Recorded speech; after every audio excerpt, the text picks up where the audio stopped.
Praise the lord. ఈరోజు దేవుని వాగ్దానము. తేదీ మార్చి 5, 2026.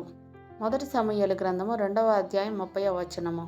నన్ను గనపరచు వారిని నేను గనపరచుదును. ఆమేన్. దేవుణ్ణి గనపరచడమే నీ జీవిత ముఖ్యోద్దేశంగా, నీ జీవన శైలిలో ఒక నియమంగా కలిగి ఉన్నప్పుడు దేవుడు కూడా నిన్ను గనపరుస్తాడు. తాత్కాలికంగా నువ్వు మనుషుల దగ్గర నుండి ఎలాంటి మెప్పును పొందలేకపోవచ్చు కానీ అత్యంత ప్రభావపూరితంగా దేవుడే నిన్ను గనపరుస్తాడు. మనస్సాక్షి నిమిత్తం మనం కొన్నిసార్లు అవమానం పాలవ్వడానికి ఇష్టపడితే అది చివరకు నిజంగా దేవుని గనపరిచే అనుభవంగా మారుతుంది.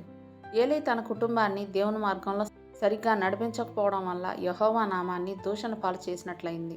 ఏలీ కుమారులు పరిశుద్ధ యాజక వృత్తికి తగినట్టుగా నడుచుకోకపోవడం వల్ల దేవుడు వారిని గనపరచక వారి కుటుంబం నుండి యాజకత్వ భాగ్యాన్ని తీసివేశాడు. ఏలీ కుటుంబ సభ్యుల్లో ఏ ఒక్కరికి అవకాశం ఇవ్వకుండా దేవుడు యవనస్తుడైన సమూయేలునే ఆ దేశంలో న్యాయాధిపతిగా ఏర్పాటు చేశాడు. దేవుడు నీ కుటుంబాన్ని అందరిలో గనపరిస్తే నువ్వు తప్పకుండా అన్ని విషయాల్లోనూ ప్రభువును గనపరిచేలా జాగ్రత్త పడాలి. దుష్టులు లోక సంబంధమైన ఘనతలు పొందేలా దేవుడు కొన్నిసార్లు వారికి అవకాశం ఇవ్వచ్చు.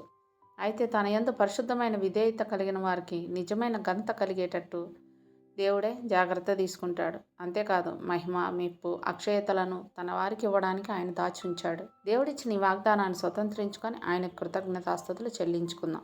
అట్టి కృప, ధన్యత దేవుడు మనకు అనుగ్రహించునుగాక. ఆమేన్. దేవుడు తన పరిశుద్ధ వాక్యం మన వినికిడి యందు దీవించునుగాక. ఆమేన్.